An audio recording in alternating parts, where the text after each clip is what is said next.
क्या plane crash में कोई जिंदा बच सकता है? प्लेन में ऐसी कौन सी सीट होती है जो सबसे ज्यादा सुरक्षित होती है और कौन सी सबसे ज्यादा जोखिम वाली होती है?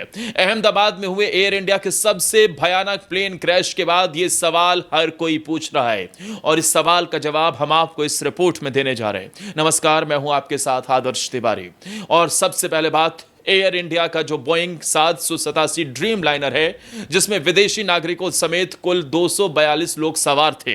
इसमें से 241 लोगों की जान चली गई, मगर रमेश विश्वास कुमार इकलौते ऐसे शख्स हैं जिन्हें मौत छू कर निकल गई। वो विमान के मलबे से खुद बाहर निकलकर चलते हुए नजर आए थे।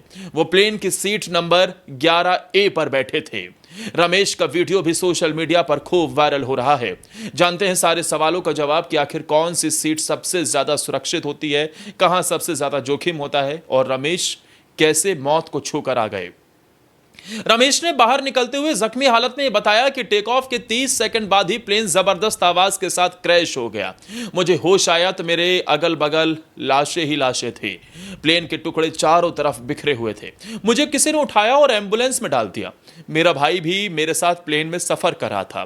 प्लीज उसे ढूंढने में मेरी मदद कीजिए। 40 साल के रमेश विश्वास कुमार एक ब्रिटिश नागरिक हैं। ऐसा ही चमत्कार आज से 38 साल पहले भी हुआ था। 4 साल की बच्ची ने भी मौत के मुंह से अपनी जिंदगी छीनी थी। 16 अगस्त 1987 को अमेरिका में एक प्लेन क्रैश हुआ था। उस समय north west airlines flight 255 Detroit metropolitan airport से उड़ान भरने के कुछ ही देर बाद हादसे का शिकार हो गई थी। इस हादसे में कुल 154 लोगों की मौत हो गई थी, मगर इस भीषण त्रासदी में एक 4 साल की बच्ची चमत्कारिक रूप से जिंदा बच गई। सेसिलिया सिचन अपनी सीट से बंधी हुई हालत में मलबे में जीवित पाई गई, तब इसे चमत्कार बताया गया था। टाइम्स मैगजीन के एक अध्ययन के अनुसार पिछले 35 सालों में हुए विमान हादसों की तुलना में पीछे की सीटों पर मौत का जोखिम लगभग 28% होता है, जबकि बाकी सीटों पर यह खतरा करीब 44% तक बढ़ जाता है। यह आंकड़ा यात्रियों के लिए बहुत महत्वपूर्ण है, लेकिन साथ ही यह भी याद रखना जरूरी है कि यह केवल एक जानकारी है। असली सुरक्षा हादसे के प्रकार, परिस्थिति और क्रू मेंबर्स के इंस्टेंट रिस्पांस पर भी निर्भर करता है। पिछले कई विमानों की घटनाओं और शोधों पर नजर डालें तो यह पता चलता है कि ज्यादातर मामलों में विमान के पिछले हिस्से में बैठे यात्रियों के बचने की संभावना सबसे अधिक होती है। उदाहरण के लिए दक्षिण कोरिया में हुए एक विमान हादसे में जबकि विमान का ज्यादातर हिस्सा जलकर नष्ट हो गया था, पीछे का हिस्सा काफी हद तक सुरक्षित रहा। इसी तरह कजाकिस्तान में भी विमान के पिछले हिस्से में बैठे कई यात्रियों को बचाया गया था। इस वजह से यह माना जाता है कि विमान के पीछे की सीटें आगे की अपेक्षा के मुताबिक ज्यादा सुरक्षित होती हैं। ग्रीनविच यूनिवर्सिटी के रिसर्च के मुताबिक इमरजेंसी गेट के पास बैठे दुर्घटना में जीवित बचे लोगों के लिए विमान से बाहर निकलने का रास्ता सबसे तेज होता है, जिससे दुर्घटना से बचकर निकलने की संभावना ज्यादा होती है। यहां की सीटों को सुरक्षित बताया गया है। कई रिसर्चर्स ने यह पाया है कि अगर आग लग जाए तो गेट से 5 पंक्ति दूर वाली सीट पर बैठने से बच निकलने की संभावना ज्यादा होती है। यानी कि रो में 5वीं लाइन से पीछे जो बैठे लोग होते हैं उनके निकलने की संभावना, सेफ्टी से निकलने की संभावना ज्यादा होती है। ज्यादातर विमान दुर्घटनाएं सामने के हिस्से को ज्यादा प्रभावित करती हैं। टेक ऑफ या फिर लैंडिंग के दौरान विमान के आगे वाला हिस्सा जमीन से पहले टकराता है, जिससे वो अधिक क्षतिग्रस्त हो जाता है, और वहीं पिछला हिस्सा कई बार टक्कर से बच जाता है या फिर कम प्रभावित होता है। हालांकि हर दुर्घटना का तरीका अलग होता है, प्रकृति अलग होती है और हादसे का तरीका, जमीन की सतह, मौसम और पायलट की दक्षता जैसे कई पहलू भी बचने या ना बचने में अहम भूमिका निभाते हैं।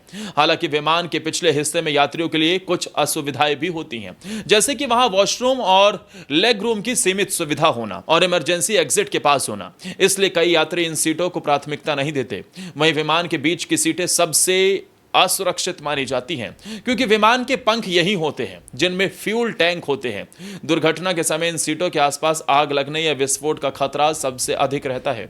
रिसर्चर्स ने यह पाया कि दुनिया भर में हुए 105 विमान हादसों की एनालिसिस की गई तो यह पता चला कि जब विमान में आग लगने की घटना होती है तो सबसे ज्यादा खतरा विंडो सीट वालों को होता है। इनके बचने की उम्मीद 53% रहती है। वहीं आगे की तरफ बैठने वाले यात्रियों के बचने की उम्मीद 65% तक रहती है। एविएशन एक्सपर्ट का कहना है कि विमान के बीच में गलियारे वाली सीट पर बैठने वाले यात्रियों की जान का जोखिम ज्यादा रहता है और इसी वजह से कई बातों का ध्यान रखना होता है। और इसी वजह से बताया जा रहा है कि रमेश विश्वास कुमार भी उस सीट पर बैठे हुए थे जो पूरी सीट बाहर उखड़ कर आ गई। ये इमरजेंसी एग्जिट की सीट थी और इसी वजह से रमेश बच पाए, लेकिन उन्हें होश तब नहीं आया था। जब उन्हें होश आया तब तक उन्होंने देखा कि आसपास लोगों की जिंदगियां मौत में तब्दील हो चुकी थी और चारों तरफ विमान का मलबा पड़ा हुआ था। किसी तरीके से वो उठकर वहां भागे और फिर उन्हें एम्बुलेंस के जरिए से बचाया गया। ये किसी चमत्कार से कम नहीं है, लेकिन दोस्तों आगे से इन बातों का जरूर ध्यान रखें। अगर आप फ्लाइट की टिकट बुक करते हैं तो कोशिश रहे कि इन सब चीजों का ध्यान रखें। धन्यवाद।